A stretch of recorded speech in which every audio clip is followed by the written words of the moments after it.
Parfois, la vérité ne crie pas, elle insiste et elle revient encore et encore jusqu'à ce qu'on daigne enfin l'écouter.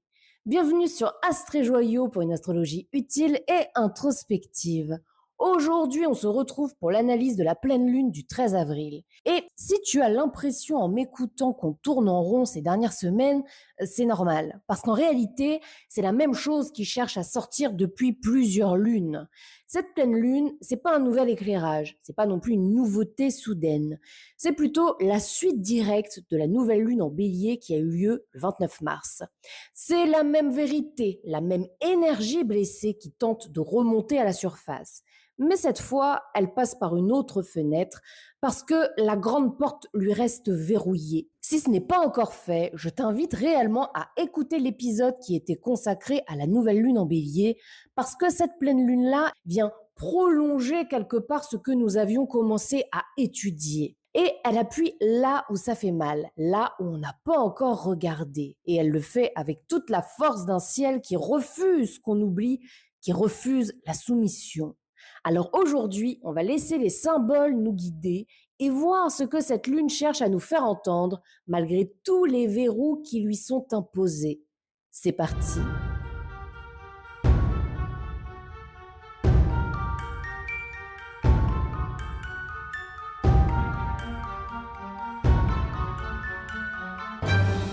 Dans cette carte de pleine lune, ce ne sont pas seulement des planètes qui parlent, ce sont des axes entiers de notre réalité intérieure qui sont verrouillés.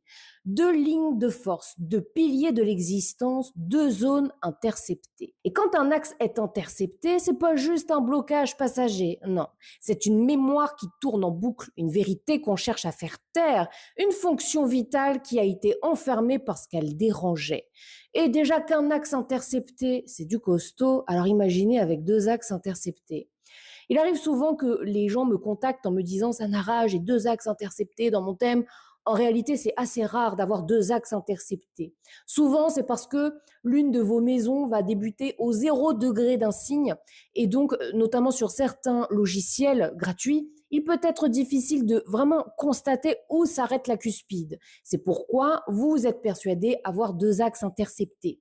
En réalité, c'est quelque chose d'assez rare, ou en tout cas, vous êtes peu nombreux à porter deux axes interceptés entiers. Et là, lorsque j'ai constaté, eh bien, dans cette carte de pleine lune, que deux axes interceptés, et pas n'importe lesquels, vous allez le voir, étaient présents, je me suis dit que réellement, c'est comme si les énergies cherchaient à sortir d'une pièce, mais qu'elles se cognaient contre les murs, que toutes les fenêtres étaient closes, et pire que cela, qu'on venait de verrouiller la porte d'entrée à clé. Donc le premier axe intercepté de cette carte, eh bien c'est encore l'axe 1-7. Je dis encore parce que ça fait déjà plusieurs lunes qu'on se retrouve avec des axes 1-7 interceptés, sauf que les fois précédentes, c'était, si je me souviens bien, dans les axes Sagittaire-Gémeaux. Et là, tenez-vous bien, l'ascendant de cette lunaison se retrouve au 29e degré critique, encore un degré critique du Sagittaire, avec un axe 1-7 Capricorne-Cancer complètement intercepté et une cuspide de maison 2 qui débute au milieu du signe du Verseau. Ça veut dire que la première partie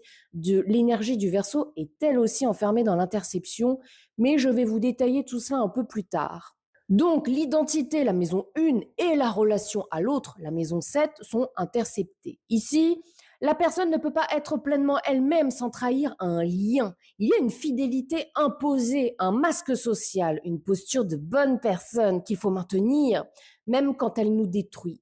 Les deux maîtres de cet axe sont Saturne pour le Capricorne et la Lune pour le Cancer. Et les deux sont pris dans des dynamiques puissantes dans cette carte.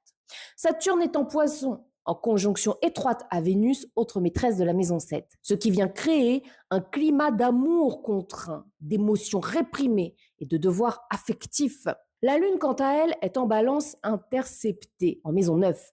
Elle ne peut pas ressentir sans se juger, elle ne peut pas aimer sans se trahir.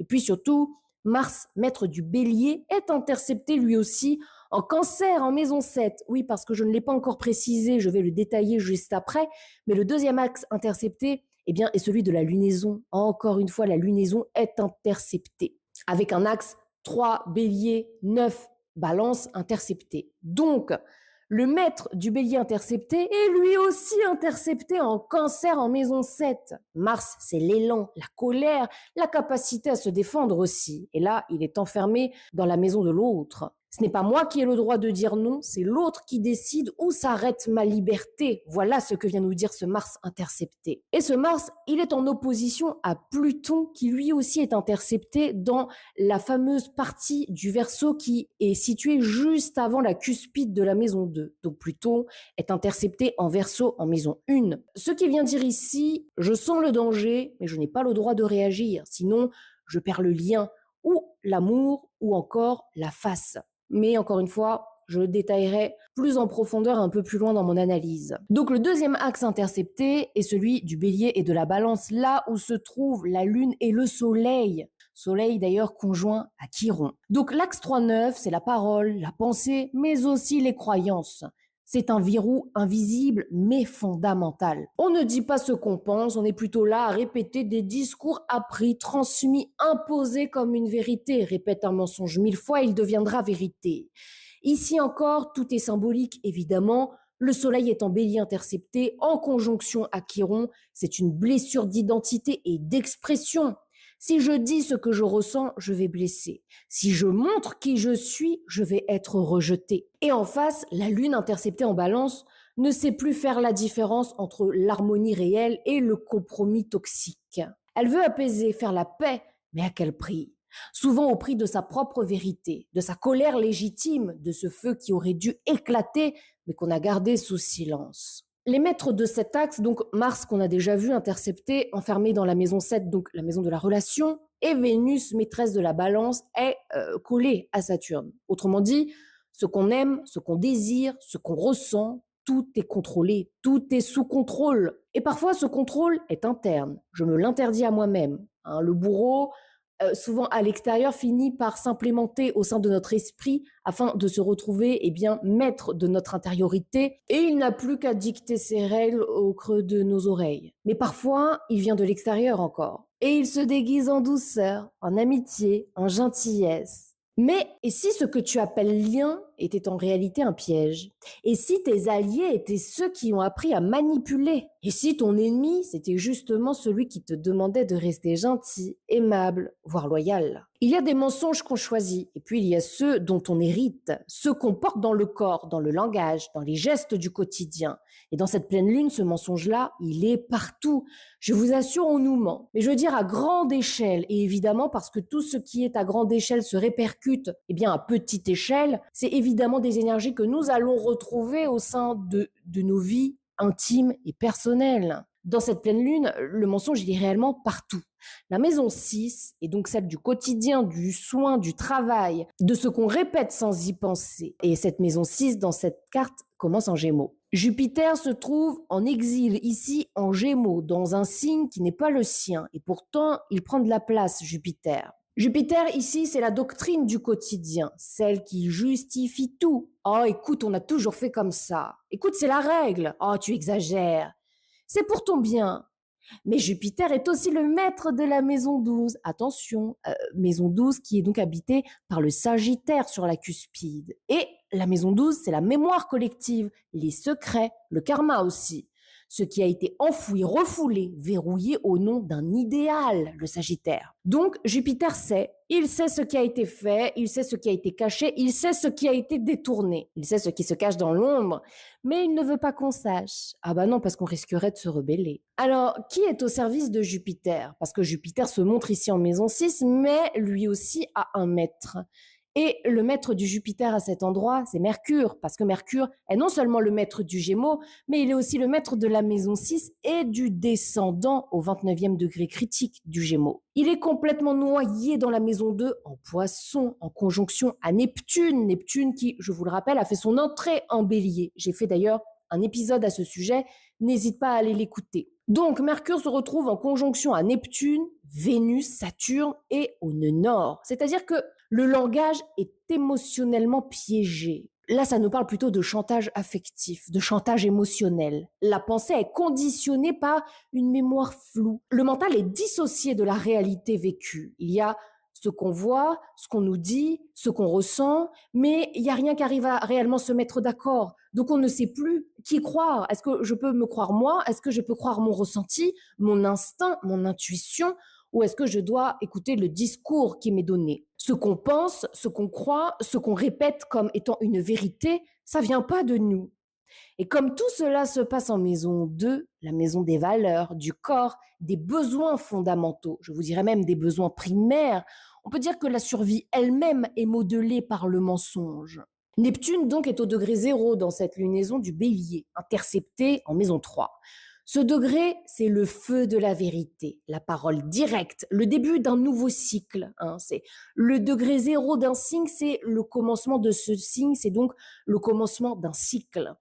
Mais ici, la parole ne sort pas. Elle est dissoute, elle est capturée, elle est floutée, elle est mensongée. Neptune forme des aspects clés dans cette lunaison. Neptune est en conjonction à toute la petite tribu là en Poisson en maison 2. Tout est lié à une valeur spirituelle déformée. Le silence devient un sacrifice, l'obéissance devient vertu et la soumission devient amour. Évidemment, tout ceci est complètement inversé. Nous sommes dans une inversion totale des valeurs ici. En trigone à Mars intercepté en Cancer en maison 7, une protection émotive, loyale, faussement défensive. On a couvert un acte sous prétexte de protéger quelqu'un, mais en réalité, on a protégé le coupable, on a protégé le bourreau.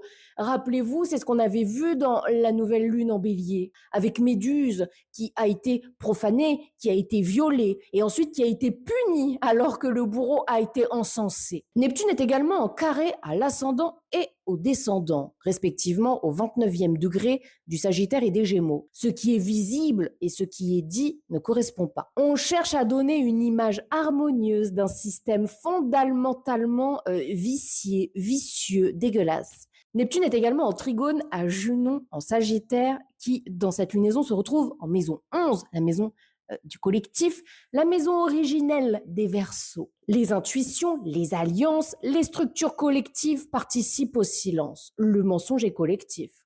Le lien social est complice du mensonge. Neptune est aussi, parce qu'il est évidemment en conjonction au nœud nord, eh bien il est en opposition au nœud sud en Vierge. On hérite d'une mémoire de contrôle, de jugement, de trahison du réel au nom de la norme, le sacrifice d'un être ou d'une vérité au nom du service, du devoir ou de la bienséance. Bande de faux culs. Pardon. En tout cas, dans tout ça, la maison 2, mine de rien, elle commence en Verseau. Le collectif est là, en toile de fond.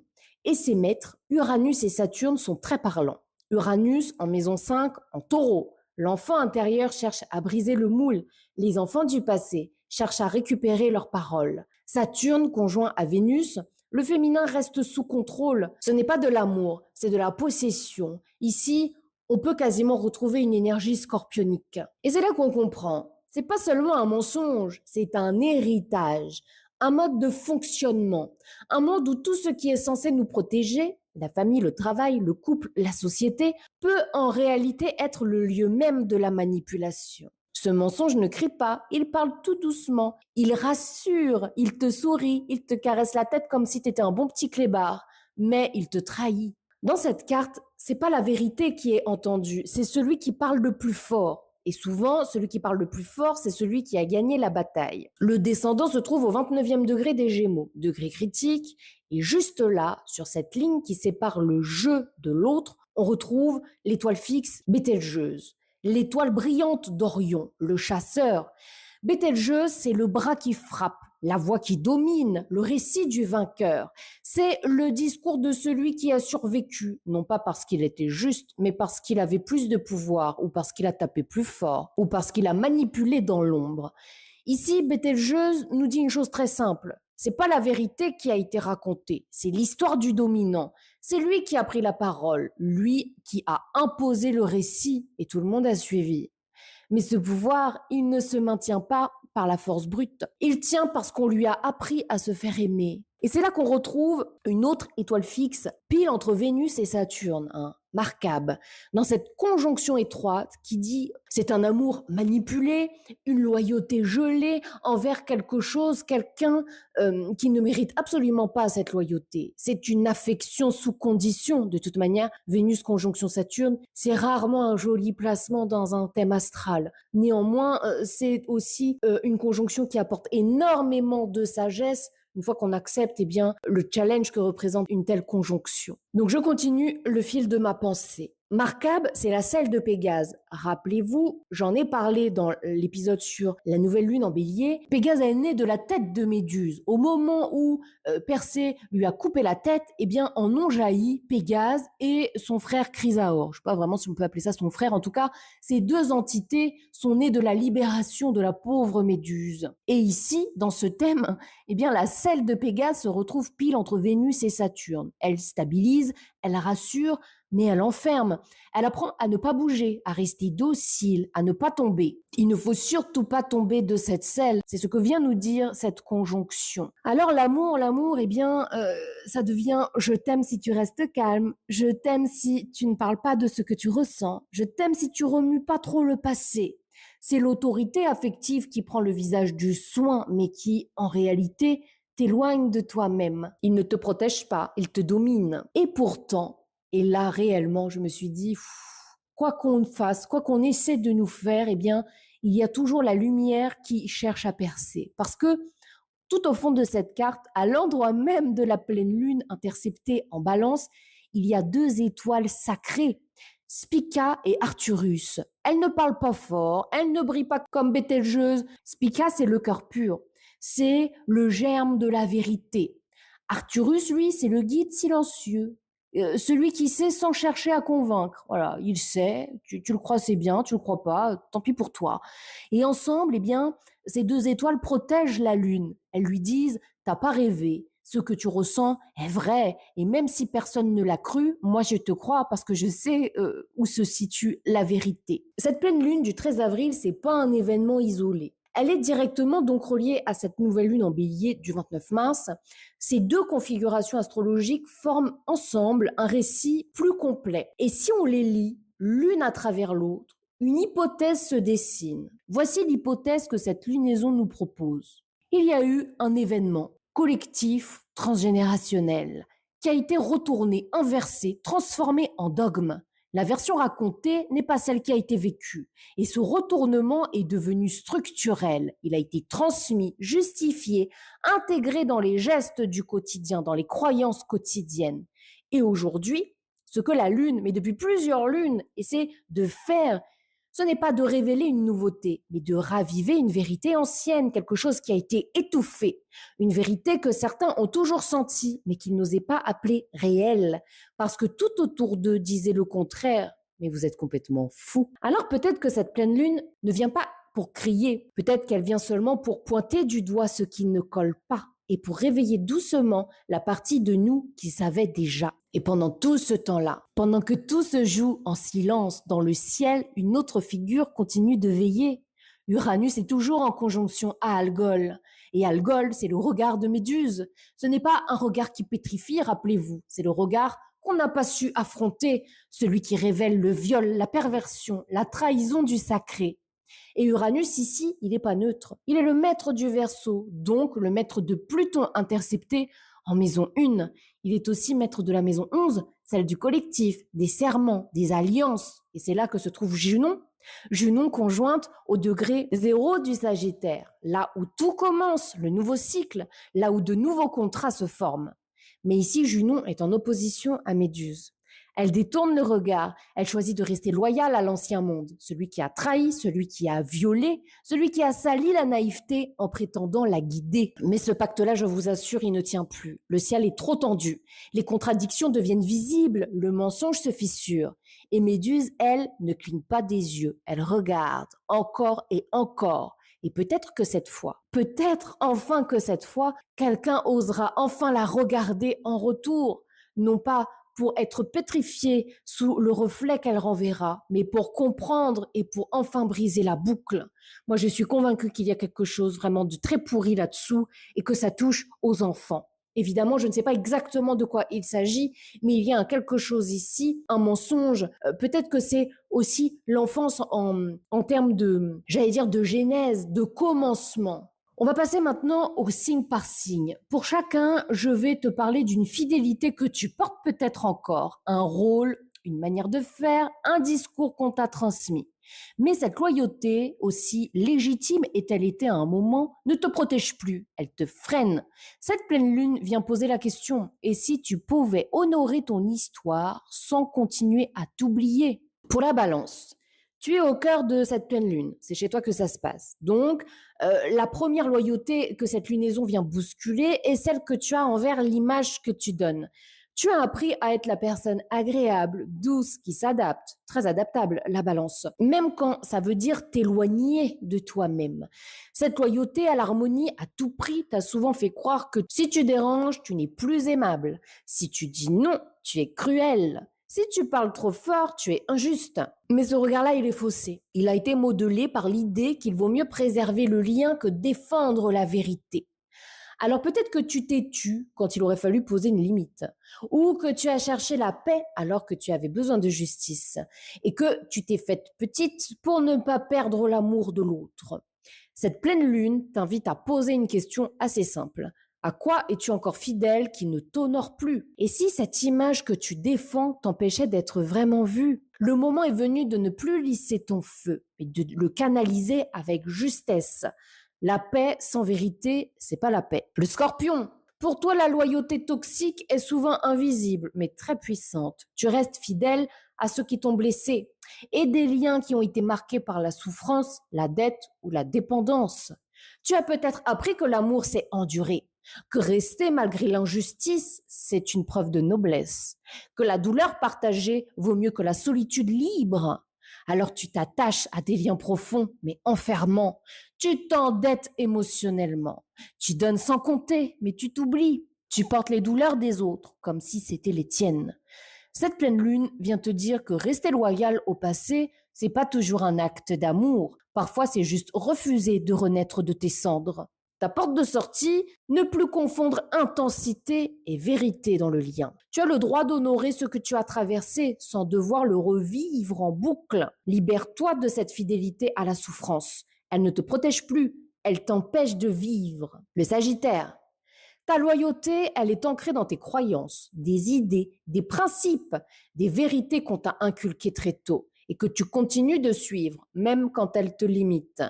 Tu as peut-être grandi avec l'idée qu'il faut toujours être fort, positif, tourné vers l'avenir. Parfois, on t'oblige aussi à regarder l'avenir parce qu'il ne faut surtout pas que tu regardes le passé. Il ne faut jamais trop douter ni montrer ses failles. Et puis, la vérité, c'est ce qu'on t'a appris, pas ce que tu ressens. La vérité se trouve dans les livres, pas au sein de ton intuition. Mais à force de vouloir avoir raison, allez, avoue que tu te reconnais un peu.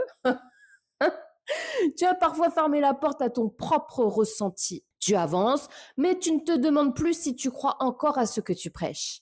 Cette pleine lune vient te dire que la vraie foi naît du doute et que tu peux redéfinir ton cap sans trahir ta lumière. Au contraire, la porte de sortie, c'est remettre tes croyances au feu et voir ce qui tient encore et laisser partir, laisser brûler ce qui ne vibre plus. Ta vérité aujourd'hui a peut-être changé et c'est très sain.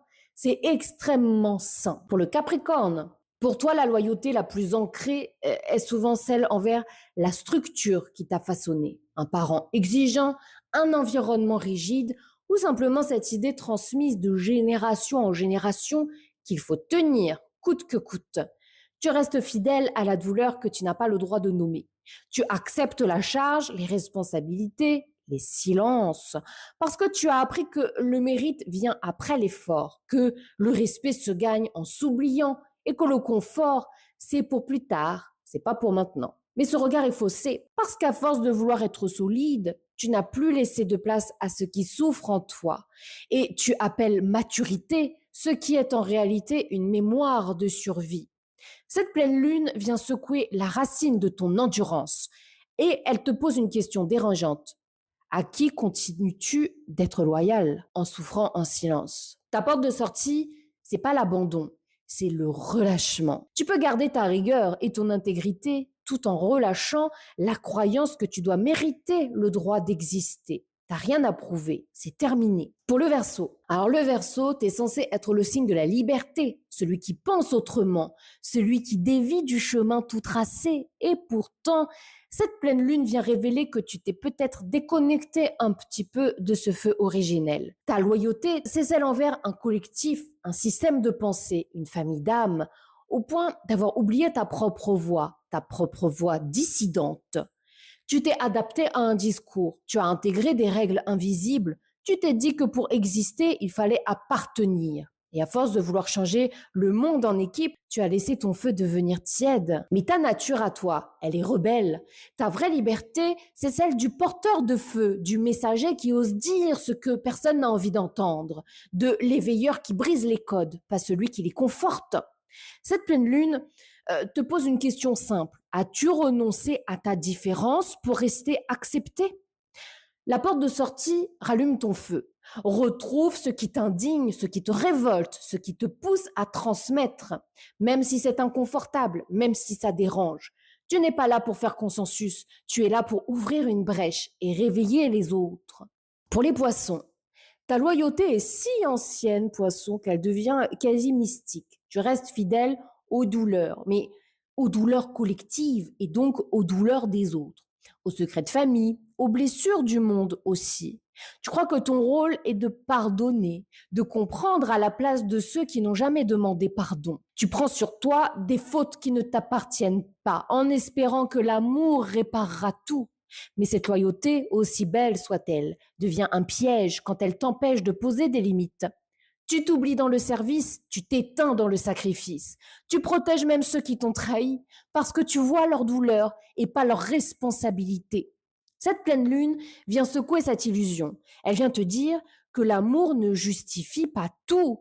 L'amour ne justifie jamais la soumission. Ta porte de sortie, rappeler ton âme à ton corps, redescendre dans ton territoire et choisis de ne pas te dissoudre dans les attentes des autres. Ce n'est pas juste un petit poème que je suis en train de conter. Lorsque je te dis de redescendre dans ton territoire, de réintégrer ton corps, mais c'est au sens propre du terme. Au plus tu réintégreras ton corps, au plus tu réintégreras ton présent, tes sensations, au plus tu verras que finalement ce qu'il y a au creux de ton ventre, c'est de la souffrance. Et pour libérer cette souffrance, eh bien, il faut déjà accepter de la regarder et puis la nommer. Pour les béliers, toi, ta loyauté toxique, elle ne ressemble pas vraiment à une soumission. Elle prend plutôt la forme de l'indépendance à tout prix. Tu as appris à te débrouiller seul, à agir vite, fort, sans déranger, et parfois, très souvent même sans demander de l'aide. Mais ce feu que tu crois libre, il vient souvent de l'urgence, pas de la paix. Tu te bats pour ne pas qu'on t'écrase, tu avances pour ne pas qu'on te rattrape, tu t'affirmes pour ne pas qu'on t'oublie. Et si ce que tu appelles courage était juste la mémoire d'un endroit où tu n'as pas été protégé? 3 exemples. Tu refuses de ralentir même quand ton corps est à bout. Tu prends des décisions sans consulter personne, même quand tu doutes. Et puis, tu aides les autres, mais tu refuses qu'on t'aide. Cette pleine lune vient raviver cette tension en toi, la blessure d'avoir dû grandir un peu trop vite. Elle te dit, tu peux être forte sans être seule. Tu peux être libre sans être en fuite. Ta porte de sortie, c'est la vulnérabilité, pas la faiblesse, non, non. Mais c'est le droit d'être touché, de demander de l'aide, d'attendre aussi, d'être plus patient. Ton feu ne s'éteindra pas si tu t'arrêtes, il deviendra au contraire beaucoup plus vif et plus puissant. Parfois, on s'entête à courir dans tous les sens, mais c'est juste parce qu'on est dans une certaine fuite de ce qui pourrait remonter à la surface si nous étions dans le calme et dans l'instant présent. Pour le taureau, alors ta loyauté, toi, elle est très très très solide, elle est stable, elle est fidèle, tu restes, tu soutiens, tu reconstruis s'il le faut. Mais cette force parfois t'enferme dans des attaches qui ne nourrissent plus grand-chose. Tu restes fidèle à une sécurité, même si elle t'étouffe, à un lien, même s'il ne t'écoute plus, à une habitude, même si elle éteint ton élan de vie. Tu as appris qu'il valait mieux une vie simple qu'une vie incertaine, que l'amour, c'est ce qui dure, pas ce qui te fait vibrer, que changer, c'est risquer de perdre ce que tu as. Et pourtant, tu restes dans une relation ou un job parce que c'est stable, mais tu t'éteins un petit feu. Tu refuses une opportunité parce qu'elle bouleverse tes repères. Tu préfères la routine au risque, même si tu sens un appel à l'intérieur de toi. Cette pleine lune vient secouer tes fondations. Elle ne cherche pas à te bousculer gratuitement, non. Elle veut réveiller le feu que tu as anesthésié pour rester tranquille. Elle te demande à quoi es-tu encore fidèle qui ne vibre plus réellement. Ta porte de sortie, choisir ce qui t'aligne, pas juste ce qui te rassure. Faire de la stabilité un outil, pas une excuse pour ne pas évoluer. Et puis, retrouver cette joie simple mais vivante d'un corps qui dit oui, ça me fait vibrer. Ça, c'est pour moi. Pour les Gémeaux. Alors pour toi, Gémeaux, cette pleine lune vient bousculer une loyauté à un discours que tu n'as pas choisi. Des idées, des vérités, des principes aussi qu'on t'a transmis comme des évidences. Tu les as appris, tu les as répétés, tu les as intégrés au point d'en faire ta manière de penser, ta manière de vivre, ta manière de t'exprimer. Mais parfois, ce que tu dis ne résonne plus avec ce que tu ressens. Il y a une dissonance.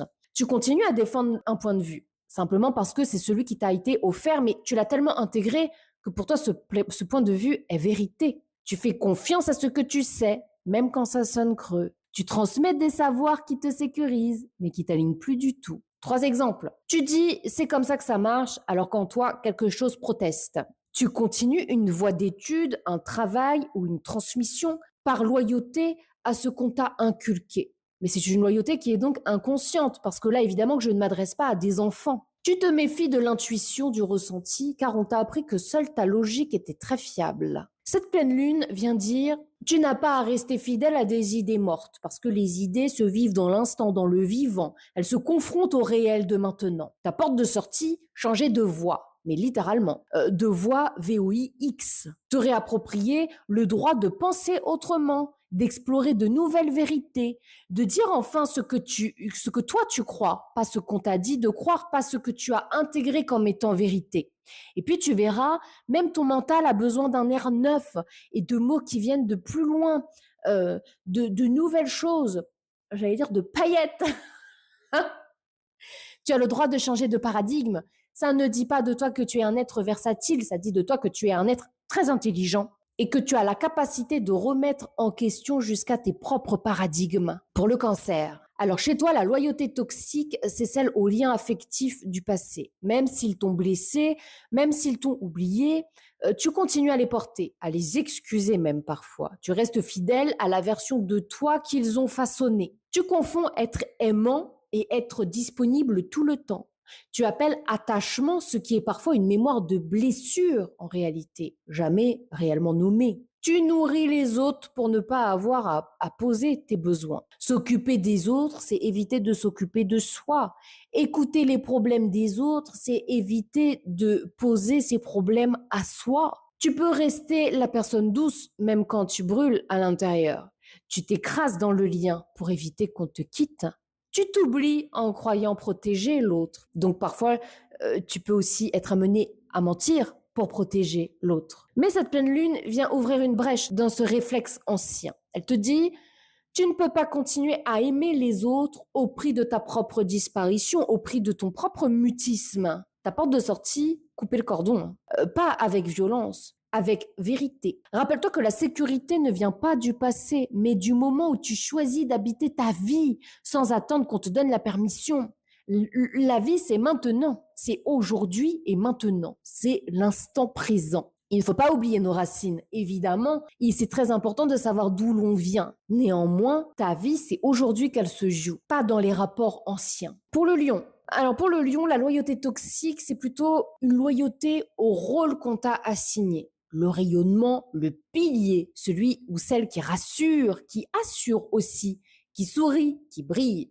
Tu as appris très tôt que ta valeur tenait à ce que tu montres. Alors tu fais bonne figure, tu prends soin de toi, tu acquiers les meilleures choses, tu gardes la tête haute, même quand le cœur saigne. Parfois, tu caches tes doutes derrière de l'humour ou de la prestance.